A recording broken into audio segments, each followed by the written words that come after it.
Play store আপনাদের সকলের ফোনে কিন্তু প্লে স্টোর আছে। অ্যান্ড্রয়েড ফোন ইউজ করলে অ্যান্ড্রয়েড ফোনের ইউজারদের জন্য কিন্তু প্লে স্টোর বাধ্যতামূলক, অর্থাৎ অ্যান্ড্রয়েড ইউজার মানে কিন্তু প্লে স্টোর। কিন্তু প্লে স্টোরের ভিতরে কিছু সেটিংস থাকে যেগুলো আপনার না জানলে কিন্তু আপনার বিশাল বড় ক্ষতি হয়ে যেতে পারে, এবং জানলে আপনি সেই সেটিংসগুলো থেকে আপনি অনেক উপকার পেয়ে যাবেন। সো সেটাই দেখাবো আজকের এই ভিডিওতে, কীভাবে করে আপনি প্লে স্টোরে এই টিপসগুলো ইউজ করবেন এবং এই সেটিংসগুলো আপনি অ্যাড করবেন এবং রিমুভ করবেন। সো ভিউয়ার্স, দেরি না করে চলুন শুরু করা যাক মূল ভিডিওতে।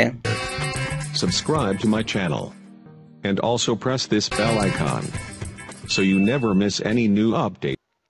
হ্যাঁ ভিউয়ার্স, এটা করার জন্য আপনাকে তো কোনো কিছু অ্যাপ্লিকেশন লাগছে না। মূলত এটা সবারই ফোনে কিন্তু প্লে স্টোর থাকে। অবশ্যই আপনার ফোনে প্লে স্টোর আছে। জাস্ট আপনি প্রথমত আপনার ফোনে প্লে স্টোরে চলে যাবেন। যাওয়ার পরে নাম্বার ওয়ান যে ট্রিক্সটা দেখাচ্ছি সেটা হচ্ছে নাম্বার ওয়ান ট্রিক্স, মূলত প্রথমে দেখাচ্ছি। এর জন্য দেখতে পাচ্ছেন 3 লাইন্স আছে। আপনি প্লে স্টোর আসার পরে 3 লাইন্স আছে, 3 লাইন্স আপনি ক্লিক করবেন। করার পরে আপনি এখানে দেখতে পাচ্ছেন প্লে প্রোটেক্ট। নাম্বার ওয়ান যে সিস্টেমটা দেখাচ্ছি সেটা মূলত প্লে প্রোটেক্ট।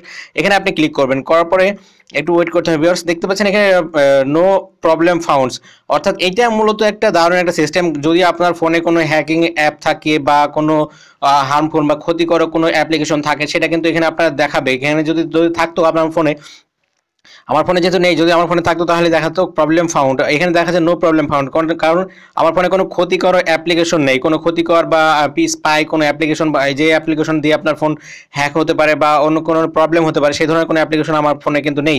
সো আপনি এভাবে করে এটা দিয়ে আপনি চেক করে নিতে পারবেন এখান থেকে। সো এখানে এটা করার জন্য আপনি অবশ্যই যে এখানে সেটিংস মানে নামের আইকন, এখানে ক্লিক করবেন। করার পরে এই দুটা কিন্তু সিস্টেম আপনি জাস্ট অন করে রাখবেন, তাহলে কিন্তু আপনার এটা সর্বক্ষণ আপনি মনিটর করবেন। করার পরে আপনার কোনো ফোনে যদি বাজে কোনো অ্যাপ্লিকেশন থাকে যেটা আপনার জন্য প্রযোজ্য না এবং আপনার ফোনের জন্য ক্ষতিকর, সেই ধরনের অ্যাপ্লিকেশনগুলো এখানে কিন্তু শো করবে।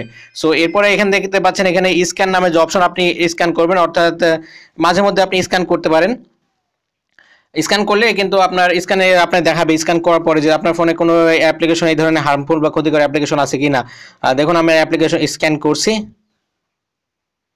দেখুন নো প্রবলেম ফাউন্ড, কিন্তু আমার ফোনে কোনো এই ধরনের কোনো নেই। সো আপনি দেখতে পাচ্ছেন এটা ছিল নাম্বার ওয়ান ট্রিক্স। তো এবার আবার সেমভাবে ব্যাকে চলে যাচ্ছে। দেখুন এবার 2 নম্বর যে সিস্টেমটা দেখাচ্ছি সেটা হচ্ছে, সাপোজ মনে করেন এখানে কিন্তু অনেকগুলো অ্যাপ্লিকেশন চলে আসে।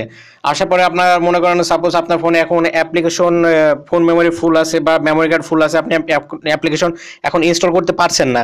আপনি যদি মনে করেন যে আপনি যে অ্যাপ্লিকেশন আপনি এখানে দেখে রাখছেন সেটা পরে আপনি এক সময় ইনস্টল করবেন, যখন নেট কানেকশন থাকবে বা নেট থাকবে আপনার ফোনে, তখন ইনস্টল করবেন ফুলফিল ভাবে।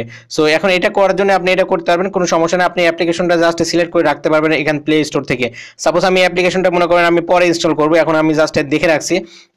তার জন্য অ্যাপ্লিকেশনে ক্লিক করার পরে যে 3 ডট আছে, 3 ডট আপনি জাস্ট ক্লিক করবেন। করার পরে এখানে দেখতে পাচ্ছেন add to wish list, just আপনি এখানে ক্লিক করে দেবেন। তারপর আপনি দেখুন ব্যাকে চলে যাবেন।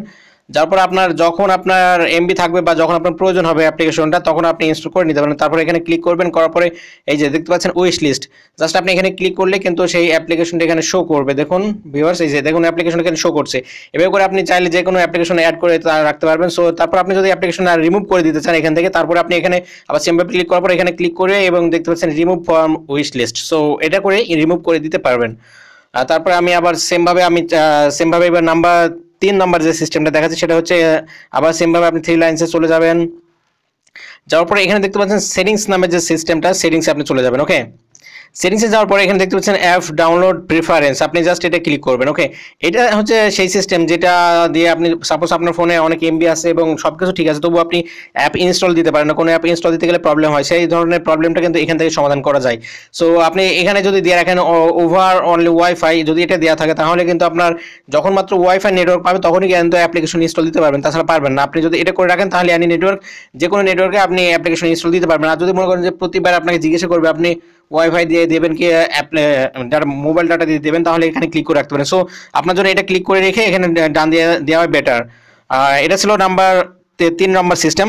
এখন দেখাচ্ছে 4 নম্বর যে সিস্টেমটা, সেটা দেখতে পাচ্ছেন অটো আপডেট অ্যাপ। এখানেই আপনি দেখতে পাবেন অটো আপডেট অ্যাপ। যদি আপনার ফোনে যদি হিউজ পরিমাণ নেট থাকে তাহলে আপনি ওভার এনি নেটওয়ার্ক দিতে পারেন। আর যদি মনে করেন যে ওয়াইফাইয়ের আওতাতে যখন যাবেন ওয়াইফাই নেট কানেকশন দেবেন, তখন মাত্র অ্যাপ্লিকেশন আপনার আপডেট হবে। তার জন্য আপনি এখানে ক্লিক করে রাখতে পারেন। সো আমার কাছে মনে হয় তো এটাই better, do not auto update app. আপনার যখন প্রয়োজন হবে তখন আপডেট দেওয়ার জন্য আপনি জাস্ট এটা ক্লিক করে রাখবেন, তারপর ডান দিয়ে দেবেন। ওকে, তারপর এখানে থেকে আরেকটা সিস্টেম আপনাদের দেখাচ্ছি, এটা হচ্ছে নাম্বার 5 যে সিস্টেম, সেটা হচ্ছে এই যে দেখতে পাচ্ছেন থিমস নামের যে অপশন আছে এখানে, থিমসটা আপনি ক্লিক করবেন। করার পরে সাপোজ আপনি মনে করেন রাতে আপনি ফোনটা ইউজ করবেন, রাতে ইউজ করার জন্য এখানে আপনি ডার্ক মোডটা সিলেক্ট করে দিতে পারেন, যার ফলে আপনার ফোনে ব্যাটারি ব্যাকআপ কিন্তু অনেক বেশি বেড়ে যাবে, অর্থাৎ ব্যাটারি খুব কম চার্জে আপনার ফোনটা অনেক স্মুথলি চলবে। ডার্ক ক্লিক করলে কিন্তু আপনার ফোনটা ফুল ফিল ডার্ক হয়ে যাবে। সো এইভাবে করে আপনি ডার্ক মোডে ইউজ করতে পারেন, এবং যদি আপনি দিনে ইউজ করেন তাহলে আপনি অবশ্যই ডে লাইট ইউজ করতে পারেন। আর যদি মনে করেন আপনার ব্যাটারি চার্জ যখন কম থাকবে তখন এটা ডার্ক মোড হয়ে যাবে অটোমেটিক্যালি, আর যখন বেশি থাকবে তখন লাইট মোড হয়ে যাবে। তারপর তার জন্য আপনি জাস্ট এখানে সেট বাই ব্যাটারি সেভার এটা আপনি ক্লিক করে রাখতে পারেন। সো ভিউয়ার্স, এটা দেখানো ছিল আজকের এই ভিডিওতে। এই 5টা সিস্টেম যদি আপনি ইউজ করেন তাহলে কিন্তু আপনার প্লে স্টোরটা আপনি নিরাপদ এবং আপনি নিরাপদ। সো ফুলফিল ভাবে আপনি ইউজ করতে পারেন। সো ভিউয়ার্স, এটা দেখানো ছিল আজকের এই ভিডিওতে। ভিডিওটি যদি ভালো লাগে প্লিজ আমার চ্যানেলটি সাবস্ক্রাইব করবেন, এবং অলরেডি যারা সাবস্ক্রাইব করেছেন তাদেরকে অসংখ্য ধন্যবাদ। সবার দিনটা শুভ হোক। আল্লাহ হাফেজ।